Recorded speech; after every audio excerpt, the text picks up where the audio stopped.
Hello, everybody. I don't even know if I'm going to end up putting this video up, but it's going to be unedited and it's going to be what it is.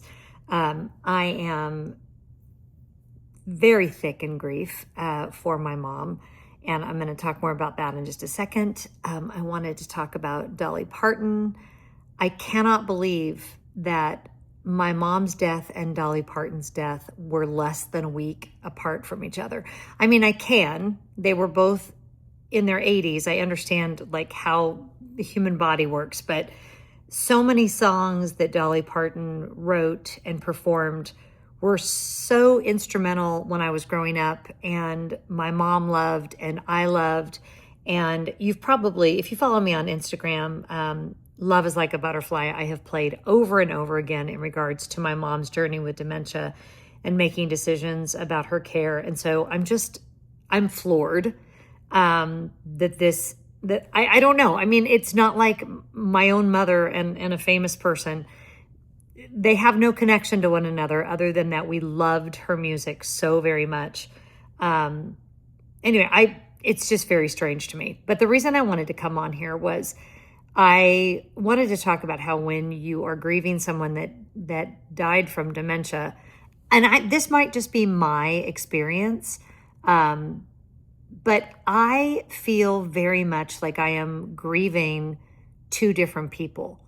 I'm grieving my mom, who I grew up knowing and loving, and she loved my children, and I'm helping my children navigate, mourning the loss of their grandmother, and my siblings grieving the loss of our mom and all of those things. But I'm also grieving the loss of this really sweet, loving person, for the most part, not every day, because dementia can also cause aggression and agitation, and it would do that from time to time. But the majority of the time, she was this sweet, loving, kind, almost childlike person that I truly enjoyed getting to know and spending time with and singing songs with and hanging out with. And even up until Mom's last conscious day, which was a week ago tomorrow, she was still laughing and joking and loving and smiling. We were unbelievably lucky that in her dementia journey, she was never wheelchair bound. She never lost her words completely. She always knew who I was. Sometimes she would have trouble placing me. Every once in a while, she would think I was her mom. But she always knew who I was, always lit up like a Christmas tree whenever I walked into any room. All of the people at all of the different care homes where she was would always remark about that.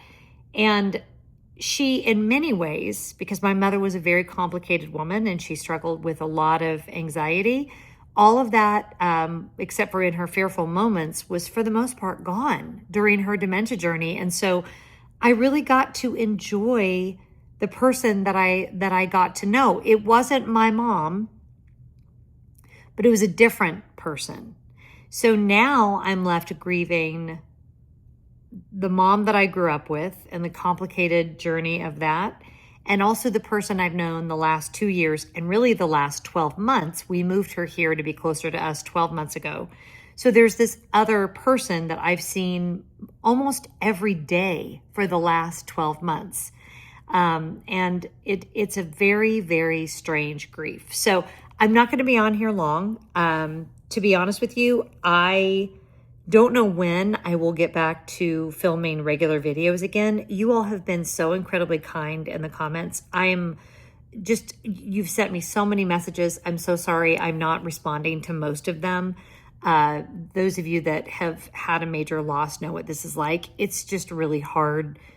It's just hard. It's hard to respond. I am reading all of them though, and I'm so very, very grateful. I'm actually leaving on a trip to California with my friend Coral. This trip was already on the schedule.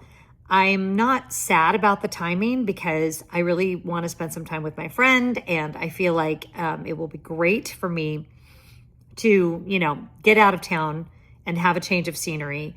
But grief is a very unpredictable thing. My friend Trisha, I went to get my hair done. You can't tell now, but I went to get my hair done the other day. Again, it was already scheduled and I almost didn't go. And then I was feeling okay. And then I got to where I get my hair done and I was like, this might not have been a good idea. And she said, yeah, going out in public with fresh grief is kind of like going out of public when you've had the stomach flu and you're pretty sure you're over it, or food poisoning, but you're not 100% sure because you never know when you're going to need a bathroom. And the same is true of grief. And I was like, that is such a valid description of where I am. I feel like I'm still dealing with the true, like, trauma is not the right word because it was so peaceful, but the very dramatic 6 days, mom's active dying stage was 6 days long, which was a lot. It was a whole lot. It was beautiful time. It was sacred time.